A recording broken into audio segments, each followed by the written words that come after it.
Hi everyone and welcome to the One Pod Life podcast. This week I'll be talking to Richard Mansell. So Richard's a European Challenge Tour player and we get to talk about his game, where he started, how he got to a +3 handicap before he turned pro, and then obviously gives us his wonderful free tips to any aspiring golfer at the end of the podcast. So get your notepads ready and let's start talking to Richard Mansell.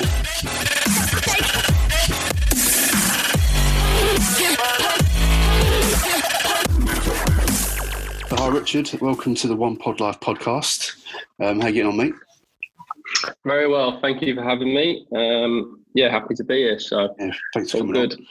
No, good stuff. So just for people who don't know who Richard Mansell is, can you just give me a quick little introduction and tell us what you're all about?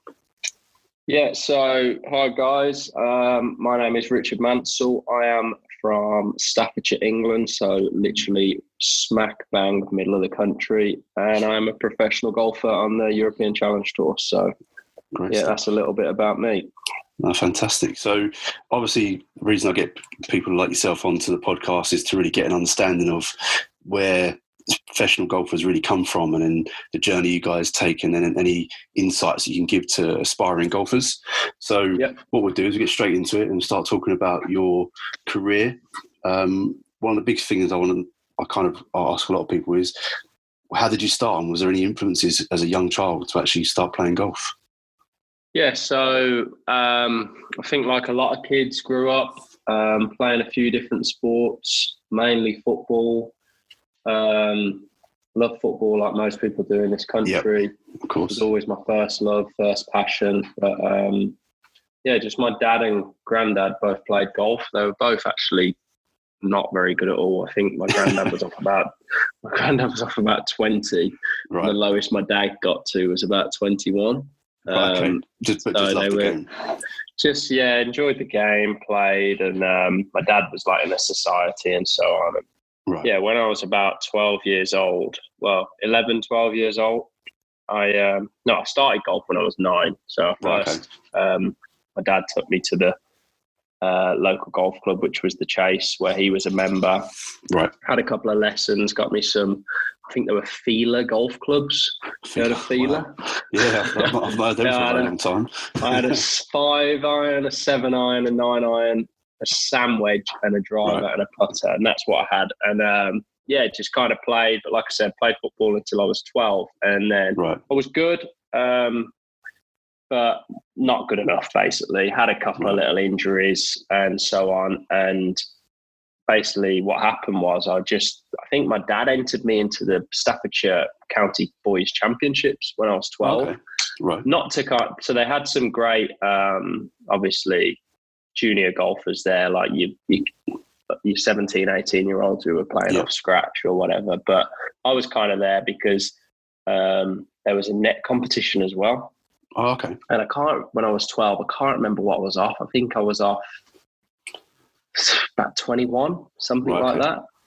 And I ended up winning the net round Samwell Park for 36 holes, and it was absolute torrential rain by quite a lot of shots. I think I shot about 9 over my second round, and my handicap got cut. I was going to say, my handicap.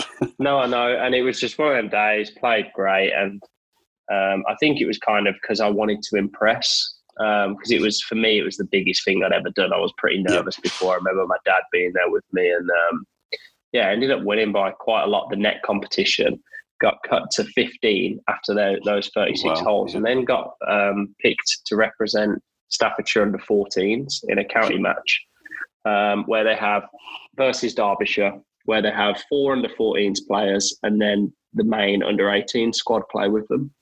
Right. Okay. And I was there. And it was a couple of weeks after that, and I was off 15 handicap, and I remember playing the foursomes with a lad who was off 7 or 8, and then the 2 we were playing against were off like 9 and 7. Right. So I was quite a lot. I think I was the youngest, but I was also 6 shots worse handicap wise. Yeah. And we won the foursomes match at over 18 holes, I think 4 and 3. And it's off scratch because that's what you do when you count in playing county golf growing up. And then I remember being drawn in the singles against the 7 handicap. So I'm off 15 playing this 7 handicap. When I was younger, people who don't know me, I was really small. I didn't have my growth spurt till I was about 15, 16. Okay. So I was like always the smallest kid in my year and so on. And this kid was massive. I mean, he was twice the size of me. His handicap was half of mine, and I'm going up against him off scratch. And but I was playing quite well. Anyway, I ended up beating him 7-6. Wow, and, that's a big beating. Yeah, and it kind of just, then I got picked again for the next, and then all of a sudden my handicap just, because it was like, my handicap was higher because I hadn't really taken golf seriously before that. I never really played competitions, stuff like that, because of football. Once I got picked for the county, it was like I wanted to concentrate on golf. So yeah, I got down to about 4 when I was 14. Wow. So I had quite a good 2 years then. And then I kind of plateaued and stumbled a little bit. And because I'd improved quite quickly, and especially my handicap, I thought it was just kind of going to be plain sailing and just continue to do that. And it didn't, which obviously, I mean, that's not how life works. That's not how golf works, especially. And but you'd be allowed to think that, because obviously, over 5 years, you've gone from started to play golf down to a 4 handicap. You're probably thinking, this is easy. Exactly. And like you say, when you're a kid, you're kind of fearless. You just you're around the chipping green, you're hitting flop shots for fun and stuff like that. And even now as a pro, it's not that easy kind of thing. So, but yeah. And then I remember when I was 14 or 15. I think I was 15 and I actually went up to 5. So I'd got down to 4 and then went up.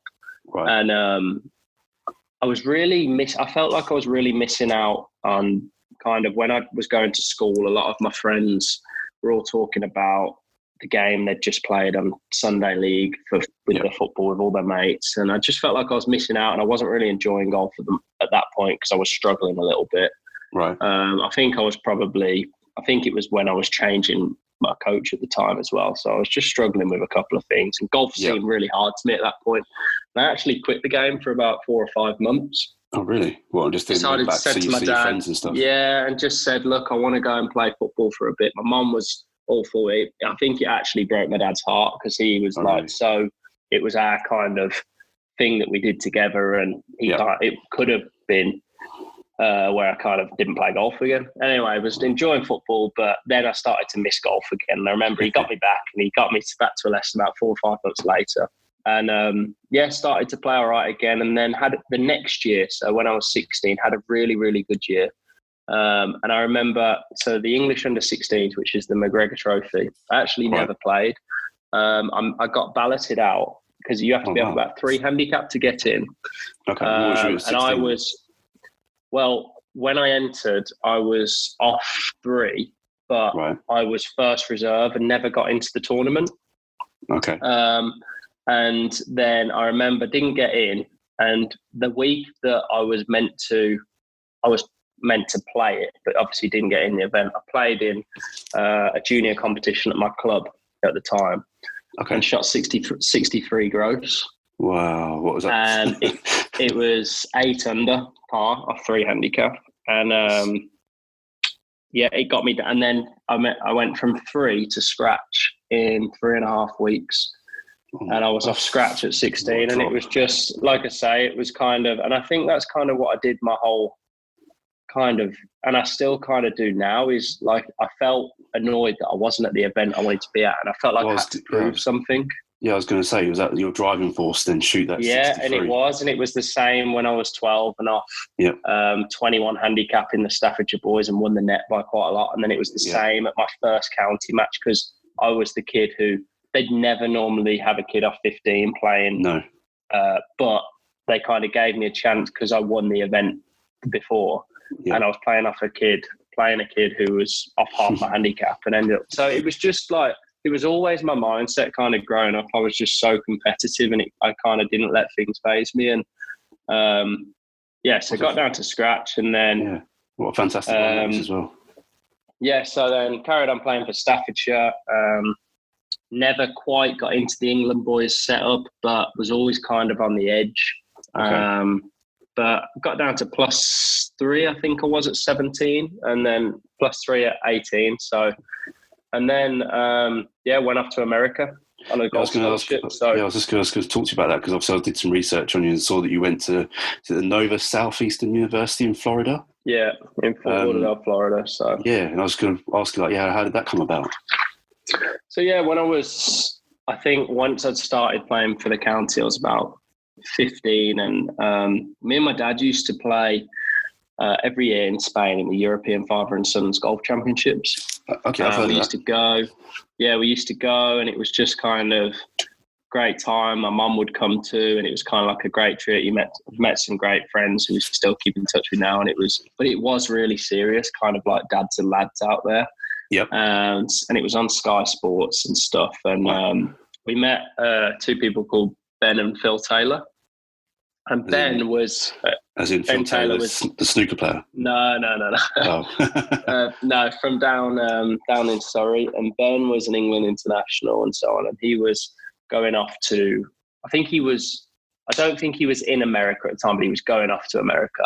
Okay. So I knew him, just kind of kept in touch on Facebook and so on. And he went to Nova and was doing really well there.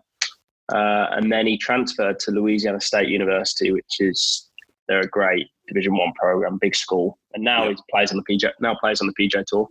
Oh, fantastic. So, anyway, kept in touch with Ben and just saw what he was doing and wanted to go to America when I was 18, just decided, right, that's what I want to do. This is what I want my life to be. I'm going to dedicate my life to golf, and that's what I want to do when I'm older, basically, when I was about 14, 15.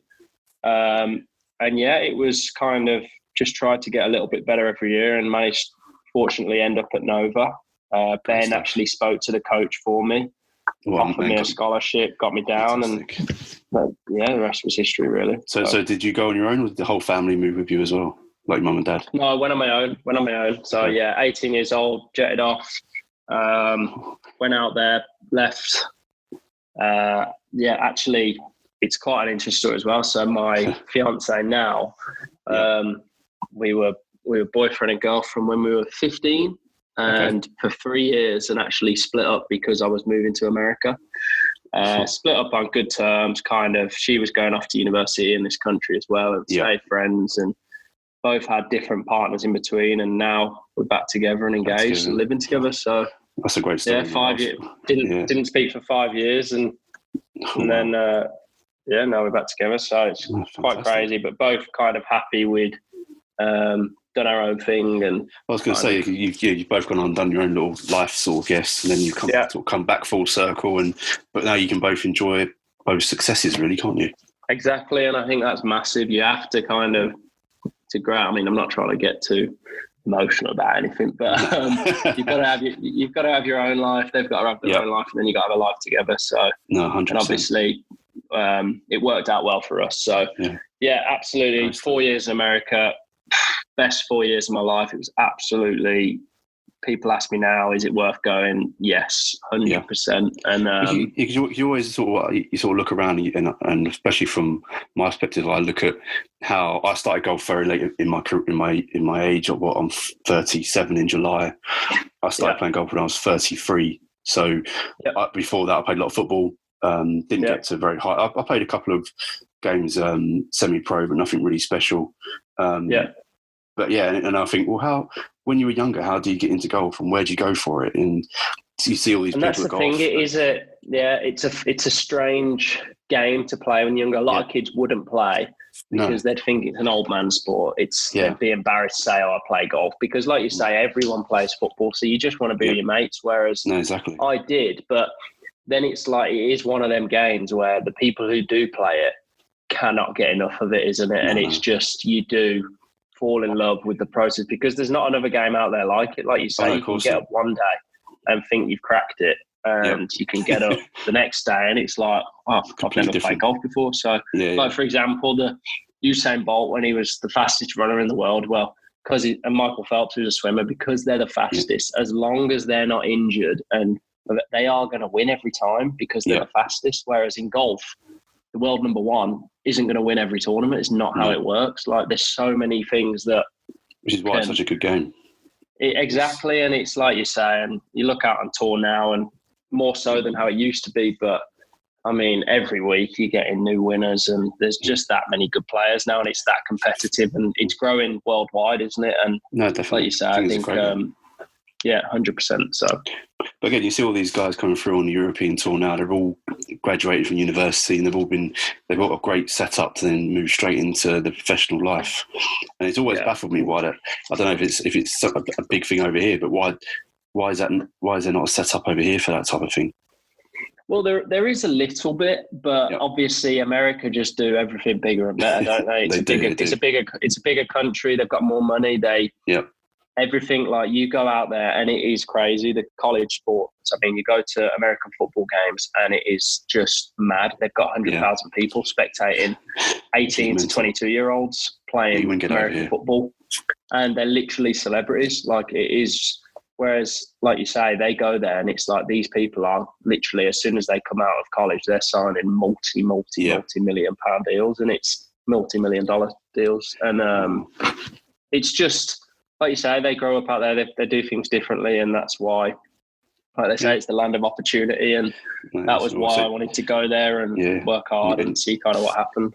Well, you took full advantage of it as well, so that's pretty good. So you moved out there in sort of 2000, I want to say 2013? 13, something like that. Yeah, I was 18. Yeah, 7 years ago. So you had 4 years out there. I think I did see as well that you didn't you get to the national championships in 2015? Yeah, so Nova Sharks. We won nationals. That was an amazing thing. Obviously, growing up playing football, being in team sports, then playing for my county. Always loved being a member of a team and kind of so on. And obviously, you play out there and you with a team, and obviously you play in your own individual game, but you feel you're a part of a team and you bring each other along. And to win that with obviously 5 great friends as teammates and other great players was, like you say, I mean, you can call yourself a national champion, and it's an NCAA national championship, national champion, and it's a pretty cool thing. And that was obviously the goal, going out there, and then had a great college career and managed to do some pretty cool things. So we played in the Arnold Palmer Cup, wasn't it, in 2017? Yeah. What was that like? Yeah, it was incredible, and it was, for me, I mean, my 2 things before turning pro, like, I either wanted to get picked for the Palmer Cup or the Walker Cup. Right. And obviously over here, a lot more people know about the Walker Cup because it's Great Britain and Ireland versus America. Yeah. Whereas the Palmer Cup is basically just for college players, but it's the top 10 ranked Americans in college golf versus the top 10 ranked Europeans in all of college golf. But they also take into account like the universities over here and stuff. And so where was you placed then when it comes to selection?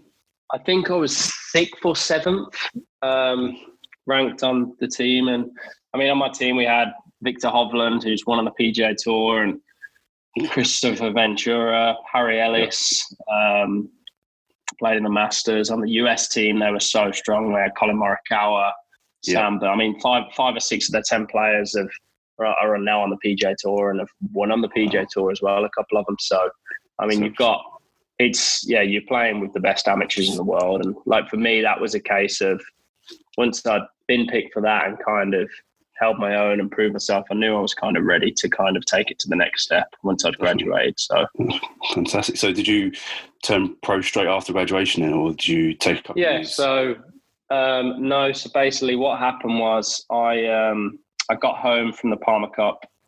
Got selected my senior year, so my final year of college. Got home from the Palmer Cup because it was held in Atlanta, America. And the next week was the British Amateur Championship at Royal St George's. And I was ranked about 115, something like that, in the world rankings at the time. So it was pretty good. Like, in terms of a British player, I was definitely top 5 or 6 ranked English players in the world rankings. But fantastic. I wasn't on the England squad, and that was because I'd kind of done well in America and I'd never really done anything back home. Yeah. Always struggled playing links golf growing up, and we as junior golfers and amateur golfers, we play a lot of our national stuff on links courses. Yeah. So anyway, I wasn't on the England squad and I wasn't on the initial Walker Cup squad. I needed to basically do really well at the British Amateur, so get to the final or win to get picked for the Walker Cup. Yeah, show them exactly who you are, basically, because they've not seen much of you. Yeah, so that's what I had to do to get picked for the Walker Cup. But I already had, since I'd done well in America, had a couple of management groups who were talking to me and trying to sign me for when I was going to turn pro.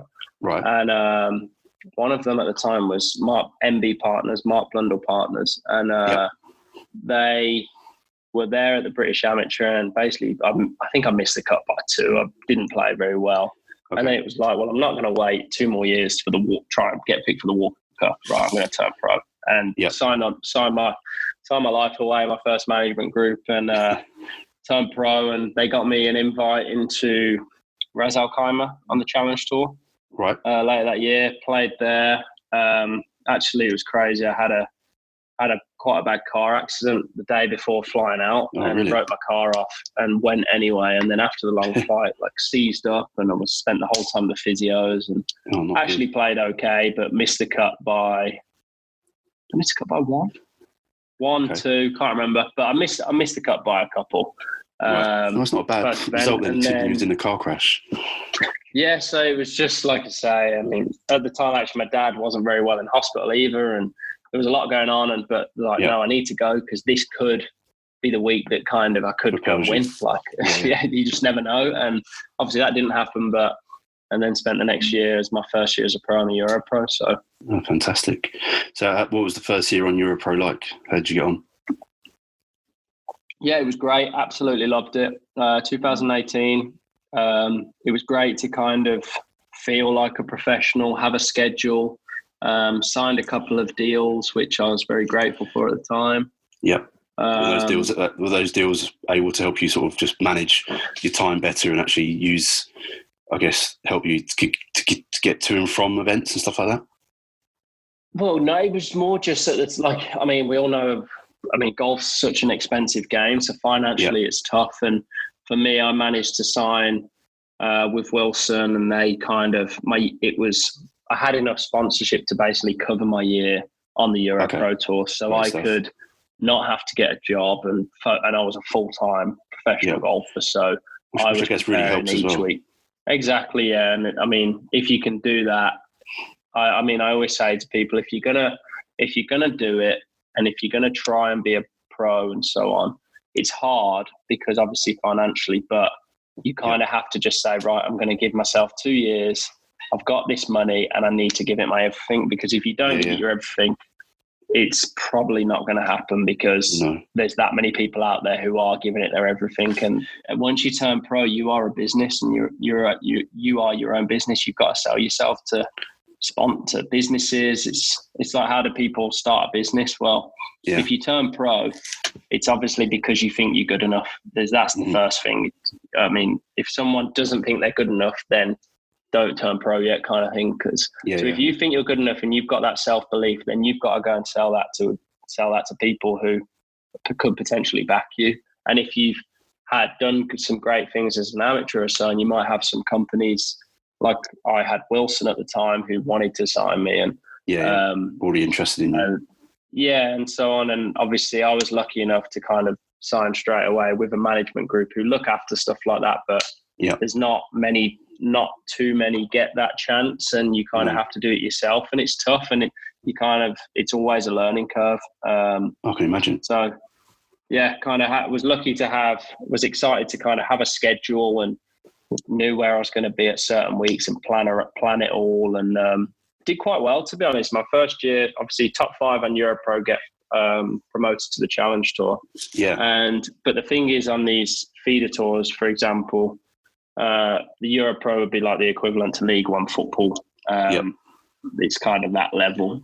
That's how I sometimes describe it to people when people ask me what levels of golf. I actually do use that analogy as well. It's League One football. It's your pitches aren't quite as good, and so on. The money's not as good. It's just it's a great analogy. So, but you have to, because the money is so top heavy. You have to win. So consistency unless you're really consistent at the high end, consistency, just making cuts isn't going to cut it. Like, for example, on the main tour, if you keep making cuts, well, you're probably going to keep your card because the money's a lot better. But on the Euro Pro, it's quite a big drop off from like if you're outside of the top 5.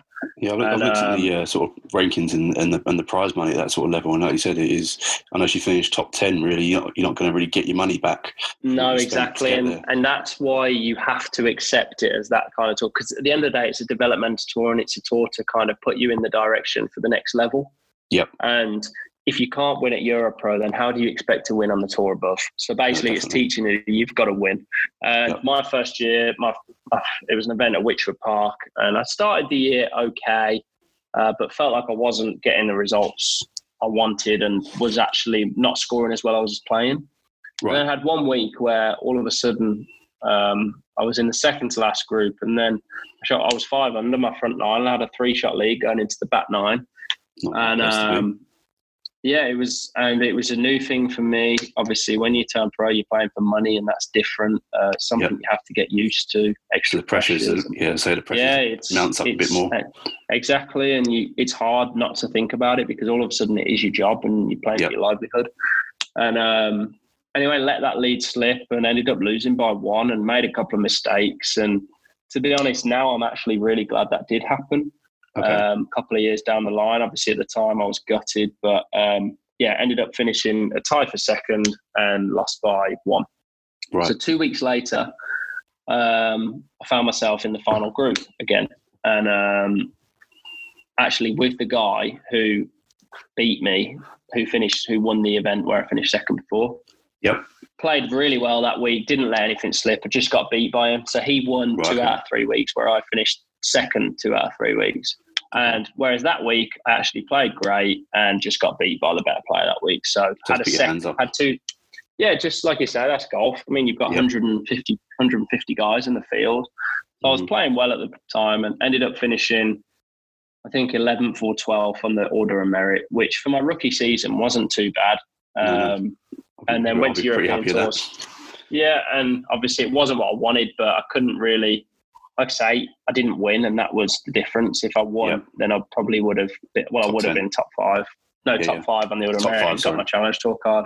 Right, okay. So went to tour school and didn't get through second stage. So I got through first stage, didn't get through second stage in Spain. And so it was like, right, I'm going to be back on the Euro Pro next year, which was last year. And I was absolutely fine with that because I was kind of excited I've had my first year where, like I say, my learning curve, and I was excited. There was a bit more experience than I knew I had the game to win because I'd give myself a couple of opportunities my first year. Yep. And then last year went out on the Euro Pro and tried to treat it as like I was on the European tour and try and act as I was. And that really paid well for me and had a great year and kicked on quite quickly. So fantastic. I was actually talking to I mentioned to you earlier, I think to Todd Clements, and he said he spoke to Ian Poulter just randomly, and he actually said something very similar to what you just said, where Ian Poulter told him, if you want to be the best, you've got to go out and actually practice and train and play like you are the best, and act and believe it. Yeah, you've got to believe it.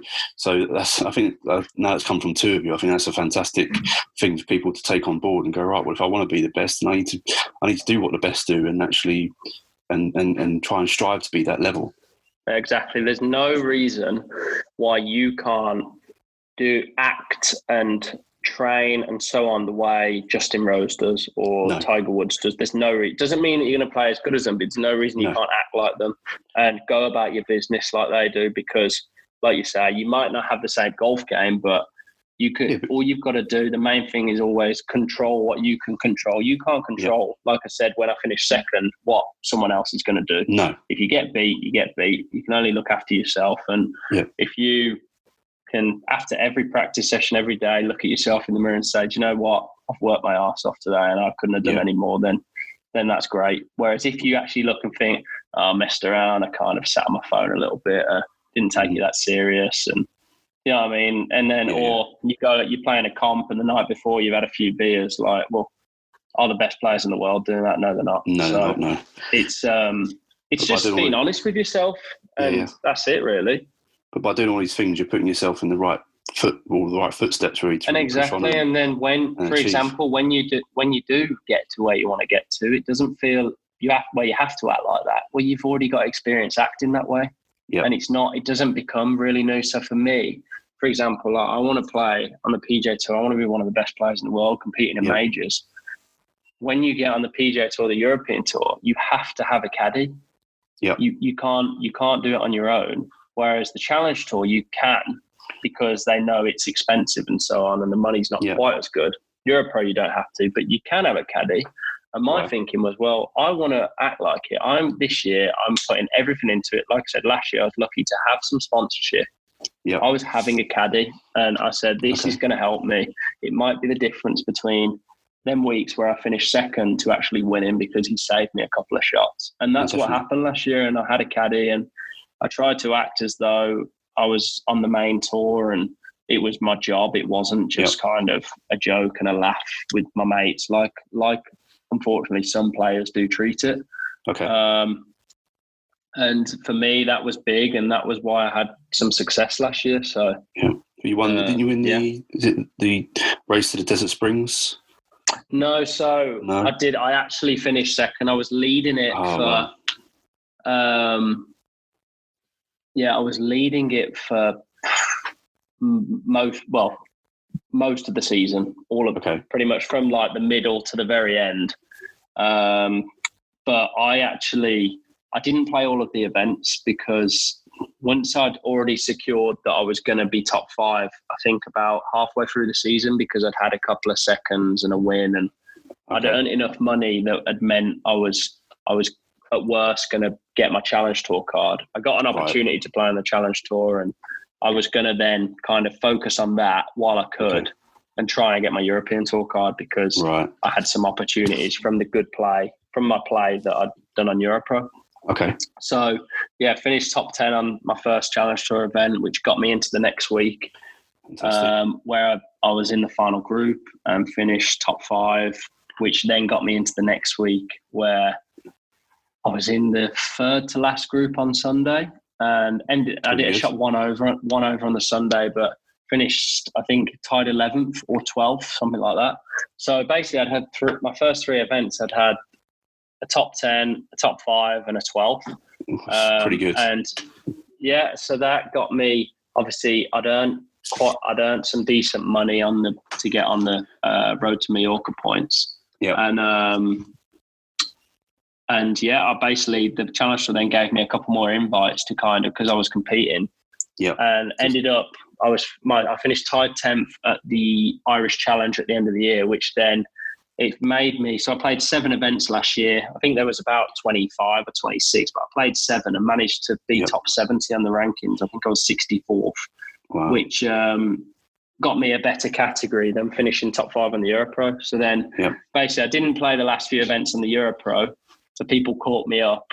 And then, because I was playing on Challenge Tour, and then I went to Desert Springs and didn't play very well there. And whoever, basically, because it's double the money there, whoever wins it gets, so it's like winning 2 events. Right. Okay. So got overtook by someone and finished second on the rankings. But I mean, I played a lot less events, so no, definitely. But I wasn't too fussed. Well, I was going to say, I focused on the Challenge Tour. Yeah, exactly. Yeah, you had the better experience on the Challenge Tour, and that's going to help you going forward, really, isn't it? Just like Todd. I mean, Todd. Well, I'd say he had a better year than me. He played 5 events and won twice on the Europro, and had a couple of third place finishes on Challenge Tour, and he was top 5 on the Europro, and I think he only played five events, which I mean, it's unheard of, really. So we kind of had similar years last year where we played on both tours and had to get used to make some adjustments. And obviously then this year's happened. We both got our card and haven't been able to play. So which was a shame, but I'm guessing that just gives you a little bit more time to prepare for it, get ready, and then when it does come back up on tracks again and the dates start coming out, you can hit the ground running. Exactly, and that's the plan. I mean, obviously, like I said before, golf doesn't just work like that. You don't just keep getting better. You can have little spells, and I think if you understand that, and like I say, at the moment it's a shame, but there's more important things going on in the world than definitely us going and traveling, playing golf tournaments. So we can't be too selfish, but yeah, very looking forward to kind of when we get that, opportunity again. So yeah, no, definitely. So we spoke a little bit before we started the podcast. You said that you had a good day's training today. I'm always intrigued to sort of hear what a pro sort of training day or even a week actually consists of, because I think I've said it before, but the perception is you guys are training 24/7, 8 hours a day, day in, day out. And is that really true? Or and where would you spend most of your focus? No, everyone is different. Everyone is different. I actually would say when I was an amateur, I used to spend more time practicing. Okay. But I used to waste a lot of time as well and didn't really know what I was doing. Whereas now as a pro, like I said, I try and act like a professional. When I'm practicing, when I'm at a tournament, that's my job and I'm at work. So I'll never go to the golf course unless I'm just playing and like going and having 9 holes or 18 holes with you and so on, or anyone, and like you say, just having a knock, which I don't very often do. But sometimes you just take a few clubs out and have a knock. But yeah, when I'm going practicing, I will never get to the golf course and not know what I'm doing that day. In terms of I've got my drills set up and I know what I'm going to do technically. And there's a time and a place for everything. Sometimes if you're struggling technically and you haven't got an event, then you need to do some technical stuff. To understanding where your game's at and what you need to work on. And I fill in stats, so I kind of know what I need to work on and where my weaknesses and strengths are at that point in time. But today, for example, I've got a mini tour event tomorrow, so my first event back for a while. And we all know they talk about golf, and the most important is getting the ball in the hole. So putting, short game, your scoring clubs. You need to spend 70, 75% of your practice doing that. It's where you make your score. There's nothing more fulfilling than dogging it round and just getting up and down and shooting under par. Whereas I've had rounds. My ball striking has always been the strength of my game, and I used to struggle putting and my wedges and stuff. And I used to have rounds where I'd hit pretty much every green and I'd hit it close, but then keep missing the putts and shoot one under, and you're just like, I could have shot this today, I should have shot this. Definitely. And it's like, well, no, you shouldn't, because you didn't. So do something about it. You need to get better at the stuff you need. And then, like you say, I had it last year where I didn't hit it very well, but got it around in 64 because I putted great, and if I got it in play, my wedges are great and so on. So it's a massive part of the game. And today for me, I've put my focus into my scoring club. So I've done a performance test on my TrackMan, a combine test, which did very well on, which shows that I'm in a good place throughout my bag. Then I did some more wedge work, hit my numbers, just basically calling out my numbers. And if I'm hitting them, I know where I'm in a good spot. And then I've just got a few short game games. So I'd start off, I'd do 10 minutes of technical work on my chipping and bunker play, and then just completely forget about that, go into performance. And I've got a few games that I do and a little structured practice plan at the moment. It took me I was about 2.5 hours in the short game area today. And then finished up with an hour of putting and went home. So I was there 4.5 hours today and and I was there and working, and it was kind of, even the guy who works at the club carries going, you've been grinding over there. And I was like, yeah, but I need to, because I've got it's my job, and I've got an event tomorrow. And like you say, everyone's been in lockdown, and we need to go and we need to get ready. And I guess your 4.5 hours compared to my half hour is a big difference. And that's the thing. You get amateur golfers at the club, and they get frustrated when they don't play very well in the Saturday medal.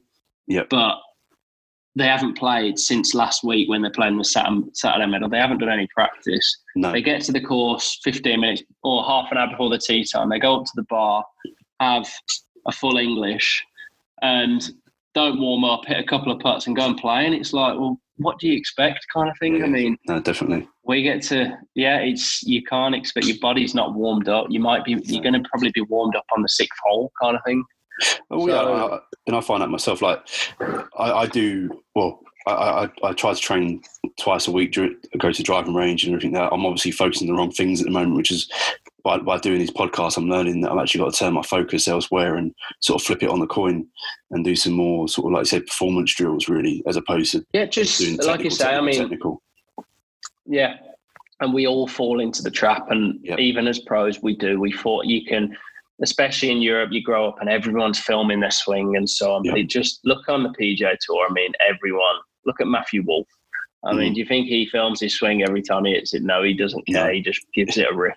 And like you say, you got to find what works for you. I mean, some people like to know what they're doing technically. Other people don't. They just feel, right, I'm going to fade this and just hit a fade, or right, I'm going to draw this and just draw it.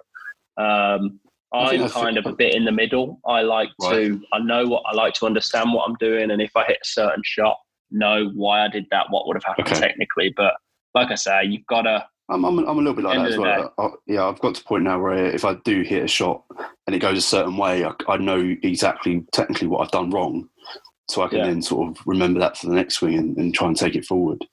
But I think, like I said, sometimes it's just take all the technical out and just actually go out and perform and actually play golf. When you're playing competitions, that's exactly what you've got to do, and so on. So, great stuff. Yeah. Well, mate. Well, what I was going to do as well was just we'll sort of end the podcast with the top 3 tips from Richard Mansell, what he thinks an aspiring golfer. So, like, I play off 9 at the moment. So, if I wanted to get any better, and obviously I've got aspirations of getting as low as I possibly can, and maybe taking the steps that you've taken. What sort of tips could you give me that's actually going to make a difference?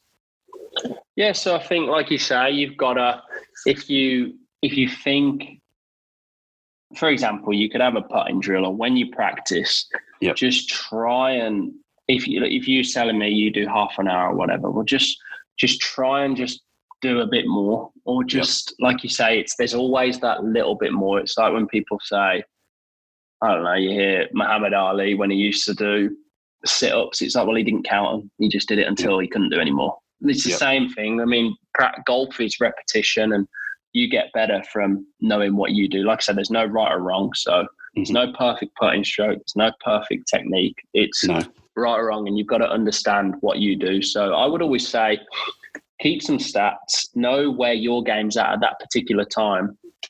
Work on your course management. So go out by yourself and play a few holes, and try and maybe play 2 balls and play the hole 2 different ways and see which one worked.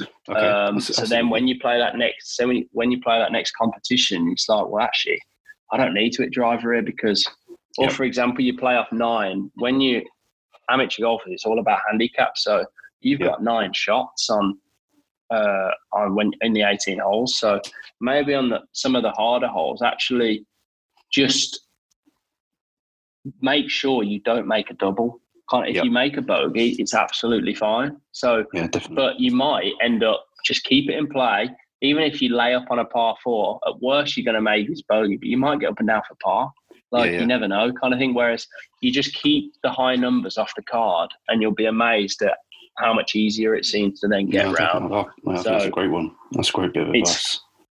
Yeah, like for me, it's the same thing as, say, I hit a little fade, so I don't feel as comfortable drawing it kind of thing, because I get a little bit flippy in my hands when I try and do that. So I work on doing that. So if a pin is on the left side of the green, it's not a good pin for me. So I just play it into the middle of the green and accept. I might make a long putt, or I'll just try and make par, but I don't want to short side myself. Whereas a right pin, I can actually aim at the middle of the green and trust that my ball might, if it stays straight, but it might get close to the pin. And if it goes right at the flag, and then I've just hit a bad shot and I can accept that. But it's understanding, like you say, when to attack, when to not, and what level your game's at in order how you're going to play that round of golf. So I think that's a big thing for anyone, and people can always kind of just try and think a little bit more. So fantastic one. Cheers, mate. And actually, the 3rd tip, which not many people think about, it might be the 4th or 5th tip, but I think it's the most important thing in the world. I'll ask you a question. So, here we go. How long does a competition on a Saturday take for you? How long does a round take? Well, at my club, I'll be looking at sort of just over 4 hours, so 4 hours, 5 minutes. Yeah. So you're playing for 4 hours and 5 minutes. And how much time do you spend hitting the golf ball? Well, probably less. Not actually swinging, hitting in terms of when you hit the golf ball. How much time? Probably 20 minutes. About 3.5, 4 minutes. 3.5, 4 minutes, something like that. Really? Wow. Yeah. So you're out there for over 4 hours and you spend less than 5 minutes actually hitting the golf ball. Yeah. And when you're practice, how much is technical compared to actually working on your mental game? 90%. Yeah. Whereas actually 4 hours of your round is all what's going on in between your ears. No, definitely. And people just don't think about it. And like you said, I mean, my father-in-law today called me up and he played his first ever competition at his club. First ever competition. He's played golf for ages, but he'd never played in club competition. He just kind of played society golf and so loves golf, but plays his own way. Anyway, played today. First competition, he's off 18, birdied the first hole, gross birdie. Fantastic. And he called me up and he's like, I couldn't believe it. I birdie. I thought, oh, here we go. I'm going to win all this. Then he went 9, 8, 7. And it's like, because all of a sudden he's got one hand on the trophy and he's like, do you know what I mean? You've just calmed down. Like it's you've got to, everyone says it is so cliche, but you actually have to just focus on that very shot you've got right there. Like you say, you can hit a bad shot in the trees. There's no point reacting to it because you might hold the next one. You never know. Yep. No, definitely. Basically work hard at the mental game, read the books. It's the most important thing in golf. It really is, especially putting when doubt creeps in. So really important to spend a lot of time in the mental game. Well, the mental game is actually something I've actually started looking into the last sort of 4 or 5 months. Been working with a performance coach. He's actually based in Dubai, but I have regular chats with him. And he does talk a lot about that sort of stuff. Like you said, in between walking from shots and how you react after a certain bad shot, and then how you interact with the actual fellow competitors as well. And actually walking around. And like you said, just getting yourself back in the right frame of mind to then hit the next shot. Don't worry about what's just happened. Just move forward. Exactly. You can't change it, can you? No. So there's some massive things, and I think they'll really help. So great stuff. Thank you very much for that. Well, I'll let you go. Thank you very much for a great little chat. Really good to hear your story. Really intrigued actually about the going over to America. That's quite interesting. I've not actually spoken to anyone who's actually been out there and sort of done what you've done. So thanks for sharing that information. Yeah. No, thanks for having me on. Great stuff, mate. Well, good luck in your mini tournament tomorrow. I'll be sure to check the results to see we got. Hopefully, I've not kept you up too late. No, I've got to go. I've got to go stick my missus up now anyway. So fair enough. That's all good. Right. Well, thanks for coming on, Richard, and good luck. And no doubt, maybe I'll speak to you again soon, and maybe I'll catch up with you one day. Right. Yeah. Cool. Wicked, mate. Thanks a lot. Mate. Cheers, mate. Cheers, buddy. See you later. So that was Richard Mansell. What a fantastic chat that was, and such a nice guy to give me his time to talk about his career and where he's been and where he's going to. And I thought it was really good. And I pulled out 2 big facts or sort of points from what he was talking about there. So the first one, which I think is actually a real little gem, is actually acting like you are a top professional golfer. So that means if you're going to do some training, you train like a pro. If you're just thinking about the game, you think like a pro.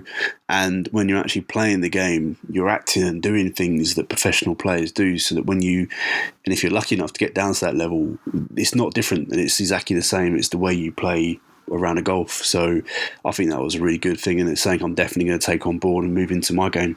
And the second one was the how you go about your practice. Now, Richard talked about he spends 75% of his time actually on putting and chipping because they're his scoring clubs. So, yeah, definitely another good angle to go with. I mean, if you're like me, you go to the driving range and you'll buy a bucket of balls, maybe 60 to 70 balls, and you'll just spend an hour hitting these golf balls, hoping that the technique will sort itself out by the end of the round. But since talking to Richard and some other pros on here as well, I've actually started doing a lot more short game. So I'll just take my one club with me, which is my 58-degree wedge, which I'm trying to turn into the one club I use around the green, and I'll just spend half an hour, 45 minutes on the short game area, and just hitting chips, working out, okay, well, if I put the ball back in my stance here, what happens at the front of the stance, different lies, and then I'll be putting those balls out as well. And I wouldn't even touch the driving range until I know that I actually need to do it.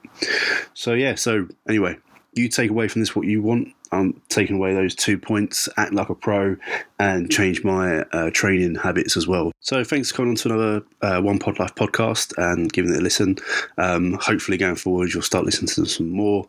Obviously, don't forget, just click that subscribe button on whatever channel you decide to listen to. Give me a follow over Instagram on @onepodlife. And I hope you guys really enjoy the podcast. Speak to you again soon.